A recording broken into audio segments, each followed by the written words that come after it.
আমাদের ভালো লাগাতে সকলকে অনেক অনেক অনেক স্বাগত জানিয়ে আমার আজকের গল্প আরম্ভ করছি। আজকের গল্প অন্ন জামাই ষষ্ঠী। গল্পটি তাহলে শুরু করি। স্টিলের থালায় মিতুলের সাজিয়ে দেওয়া মোটা চালের ভাত, পাট শাক ভাজা, লাউ ছেঁচকি আর বাটা মাছের ঝাল যেন অমৃত লাগলো। আমার কর্তা খেতে খেতে বললেন, বাটা মাছের কাঁটা গলায় বিঁধলে যেমন খচখচ করে, ঠিক তেমনি একটা খচখচানি এতদিন বুকে বিঁধেছিল। আজ এই শাক ভাত খেয়ে সেটা যেন নেমে গেল। সত্যি অদ্ভুত একটা আরাম হচ্ছে আজ। তাড়াতাড়ি করে চোখ মুছলাম আমি। ষষ্ঠীর দিনে যে চোখের জল ফেলতে নেই, অমঙ্গল হয়। এবার ফিরে আসি গল্পে। আসল গল্পটা শুরু হয়েছিল পরশুদিন। সকালবেলা বাজার থেকে ফিরে ঘরে ঢুকতে ঢুকতেই কর্তা বললেন, বুঝলে গিন্নি, বাজারে একেবারে আগুন লেগে গেছে। আমি দৌড়ে এসে বললাম, আগুন? সে কি গো, কিভাবে লাগলো? কারোর কিছু ক্ষতি হয়নি তো? উনি হো হো করে হেসে বললেন, একেই বলে মেয়ে লোকের বুদ্ধি। আরে না না, জিনিসপত্রের দামে আগুন লেগে গেছে। মাছ বাজারে ঢুকেই তো ছ্যাঁকা লেগে গেল গো। আচার বিশেষ কিছু নিইনি বুঝলে, এখন দুদিন নিরামিষ ভাত খাবো।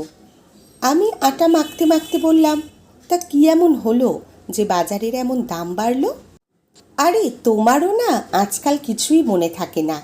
পরশু জামাই ষষ্ঠী, ভুলে গেছো নাকি? কর্তার কথায় নিমেষে আমার পায়ের তলার মাটিটা কেমন দুলে উঠল। মুখে বললাম, ও পরশু ষষ্ঠী? আমাদের আবার ষষ্ঠী আর সপ্তমী, বেল পাকলে কাকের কি। কর্তা উঠে এসে আমার কাঁধে হাত রেখে বললেন, এই দিনগুলোই তোমার খুব কষ্ট হয় বলো? টুকটুকিকে ফোন করবে একবার? অনেক দিন তো হলো, করে দেখোই না। আমি চোয়াল শক্ত করে বললাম, কখনো নয়। আজ জামাই যদি আমার সঙ্গে এই ব্যবহারটা করতো, মনকে বুঝিয়ে নিতাম। সে পরের ছেলে, কিন্তু পেটের মেয়ে যখন বসত বাড়িটা ওদের হাতে তুলে দিইনি বলে সম্পর্কটাই নষ্ট করে দিল, সেই মেয়ের সঙ্গে কথা বলার কোনো ইচ্ছেই আমার হয় না, বিশ্বাস করো। অর্থ আর সম্পত্তি দিয়ে ব্যাংক ব্যালেন্স ভারী করা গেলেও সম্পর্কের গিঁট কখনো মজবুত করা যায় না। ও মেয়ে আমার কাছে কবেই মরে গেছে। কর্তা দীর্ঘশ্বাস ফেলে বলল, সন্তান না থাকলে হয় এক জ্বালা, আর যার থাকতেও নেই তার হচ্ছে শত জ্বালা। এমন সময় হুড়মুড় করে মিতুল এসে পড়ল। মিতুল আমার বাড়িতে রান্না করে। কর্তা গিন্নি দুজনেই আমরা সরকারি চাকরি করতাম। একমাত্র মেয়ে টুকটুককে বড় আদর করে মানুষ করেছিলাম। মেয়ে জামাই দুজনেই বড় কোম্পানিতে চাকরি করে, দিল্লিতে সেটেলড। মেয়ে জামাই দুজনেরই ইচ্ছা আমরা এই বসত বাড়িটা বিক্রি করে দিয়ে সমস্ত টাকা পয়সা ওদের গচ্ছিত করে পাকাপাকিভাবে ওদের কাছে চলে যাই।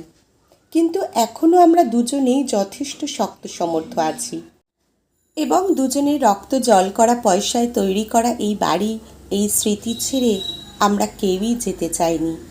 এই নিয়ে মেয়ের সঙ্গে যত অশান্তি, এখন মুখ দেখা দেখি পর্যন্ত বন্ধ। মিতুল বড্ড ভালো মেয়ে, আমাদের দুই বুড়ো বুড়িকে সর্বক্ষণ আগলে রাখে। ওর সঙ্গে যদিও রান্নাবান্নার কাজের কথা হয়েছিল, তবুও বাগানে জল দেওয়া, গাছগুলো দেখাশোনা করা, শুকোতে দেওয়া কাপড় জামাগুলো তুলে আনা, ডাল বেটে বড়ি দিয়ে দেওয়া, হাতের কাছে ওষুধগুলো সময়ে দেওয়া, এগুলো নিজের মতো করে করে দেয়। এগুলো কিন্তু ওর কাজের মধ্যে পড়ে না, তবুও করে। ওই যে বললাম, ব্যাংক ব্যালেন্স দিয়ে সব সম্পর্কের হিসেব নিকেশ হয় না। ও এসেই ঝড়ের গতিতে বলল, আজ রুটির সঙ্গে কি করব জেঠিমা? জেঠু অনেক দিন ধরে গরম গরম আলু ভাজা আর রুটি খেতে চাইছিল, আজ করে দেব? আমি অন্যমনস্কভাবে হুম বলে বললাম, পরশু তো জামাই ষষ্ঠী, কদিন ডুব দিবি আগে থেকে বল, আমি তবে সেই মতো তৈরি থাকব। মিতুল শুকনো হেসে বলল, আমাদের দিন আনা দিন খাওয়া ঘরে ষষ্ঠী আর সপ্তমী। সৎমাসেই কবে বিয়ে দিয়ে হাঁপ ছেড়ে বেঁচেছে।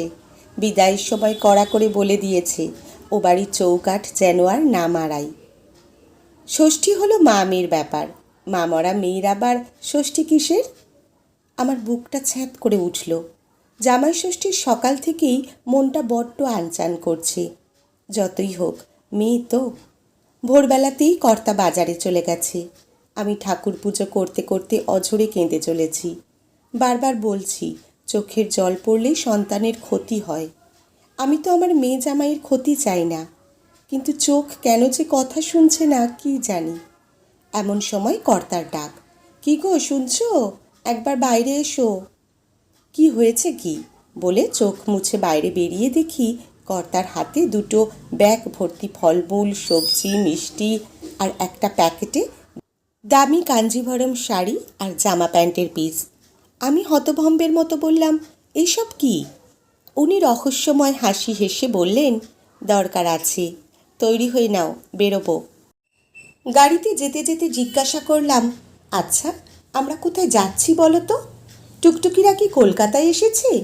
আমি কিন্তু ওর মুখ দেখব না, এই বলে দিলাম। কর্তা শুধু হাসলেন, কোনো উত্তর দিলেন না। গাড়ি থামলো একটা ছোট্ট ঝুপড়ির সামনে। কড়া নাড়তেই দরজা খুলে দিল মিতুল।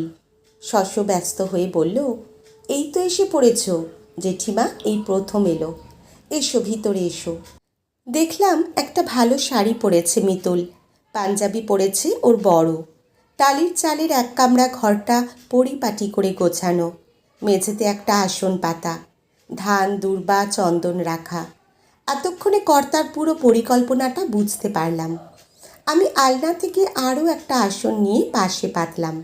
মিতুল আর ওর বরকে পাশাপাশি বসিয়ে আশীর্বাদ করে বললাম, রক্ত বেইমানি করলেও করতে পারে, কিন্তু মনুষ্যত্ব আর সততা কখনো বিশ্বাসঘাতকতা করে না। পরের জন্মে যদি নিঃসন্তানও হই, আমার কোনো দুঃখ থাকবে না যদি তোর মতো একজন পাশে থাকার মেয়ে পাই। মিতুল আমার হাতে একটা ছাপা শাড়ি, কর্তার ধুতি পাঞ্জাবি তুলে দিয়ে বলল, অনাদরে বড় হয়েছি, আদরের কাঙাল আমি। মা নেই বলে মায়ের মর্ম বুঝি, থাকলে হয়তো এভাবেই হেলাচ্ছেদ্দা করতাম। আফসোস ছিল, নিজের রোজগারে মা বাবাকে কিছু দিতে পারলাম না। আজ সে শখ পূরণ হলো। আমি ওর গালে চুমু খেয়ে বললাম, আমার ভালো মেয়ে। মিতুলের বর বলল, ওহ, আর জামাইটা বুঝি কেউ না, সবই মেয়ের ভালো। আমি মুখ টিপে হেসে বললাম, কথায় আছে, জন জামাই ভাগনা, তিন নয় আপনার। কর্তা বলল, সে না হোক, তবে আজ থেকে প্রতি বছর জামাই ষষ্ঠীটা কিন্তু হবে। আর হ্যাঁ, মেনুতে কিন্তু থাকবে মিতুলের হাতের রান্না মাসুরি চালের ভাত, ডাল আর বাটা মাছের ঝাল। আহা, যেন অমৃত। সবাই হেসে উঠল। সেই হাসিতে আরও একটা হাসি মুখ দেখতে পেলাম, মিতুলের মায়ের। আজকের গল্প এখানেই সমাপ্ত। কলমে পার্বতী মোদক, পাঠে জয়তী। ধন্যবাদ।